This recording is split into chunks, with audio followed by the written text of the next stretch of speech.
I'm Becky Malby, I'm the Director for the Centre of Innovation and Health Management, and I'm here at Cumbria Care with Cate. We had a sort of workshop a few weeks ago with Cate, and we were having a conversation about performance management and how the public sector is caught up in targets and how destructive that can be. And Cate was going, well, it's not like that where I am. And so I thought we'd better come and have a look and see why it's not like that where she is. And so I really came here because I thought Cate had a good story about how you can use performance management as a way of developing services, as a way of energising people, as a way of understanding care, rather than as a way of holding a big stick over people and saying, you're not doing what you're supposed to do, and why not? I think the way Cate's using performance management here is what we would call as an inquiry, as a way of trying to understand what's going on. And that seems to seep through everybody that's working in Cumbria Care too. So it's not just at her level and at her senior manager level, but it appears to be it's also at her at the home level, where people are caring for older people. So there is something about how she's generating a questioning culture, which is, are we doing what we could do? Are we doing it as well as we could do it? What more could we do? Rather than a, you're not doing what you should be doing, and why not? So she's developed a culture of performance management which is about inquiry and curiosity rather than about punishment and blame.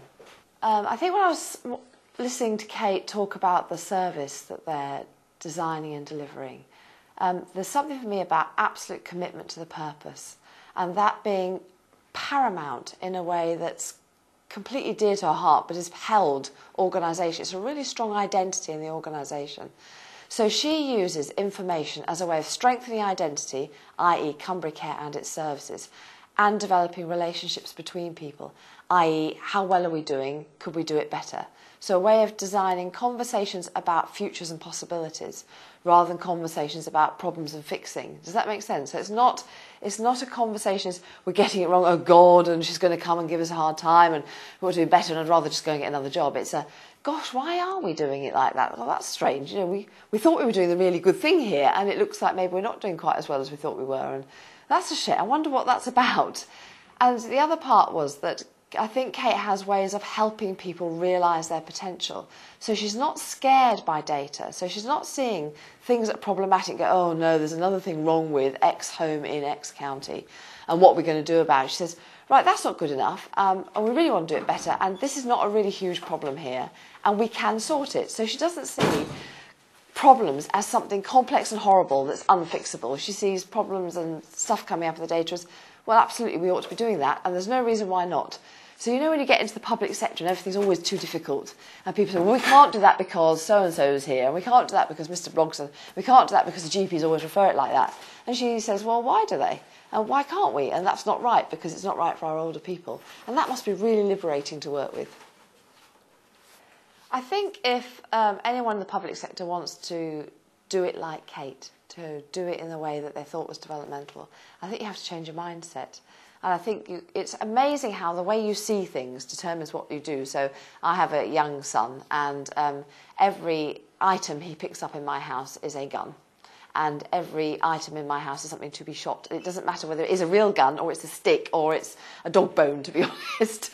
That's how he is in the world at the moment. He just sees, that's how he sees the world. So I think there's something about how you broaden how you see the world, that you see performance management not as something that's about doing to, but about doing with. So if you see performance management as an experiment, as a way of trying to understand how things are around here with the underlying theme, so we can do it better, then that changes your attitude to it. And if you change your attitude to it, it changes how you see the data and what you want from it. So you don't then take the government target like the Working Time Directive and say, we just have to do this. You say, why would we want to do this? We want to do this, as Cate said, because actually it's rubbish people working those sorts of hours. Why on earth hadn't we seen it before? Thank goodness someone's given us a target that makes us see it differently. What else do we need to know in order for all our staff to be working at a level that means they're not too stretched? What would that take? So she takes the directive, she looks at the data, she says, actually that isn't giving us enough, we need a bit more. And I would suggest most managers take national targets and think this is a hurdle we have to cross, rather than what's that telling us and what more do we need to know in order to really understand the service here. If you see it as an experiment, you'll use that as a way into a conversation, and you'll be collecting a lot more data in order to have that conversation.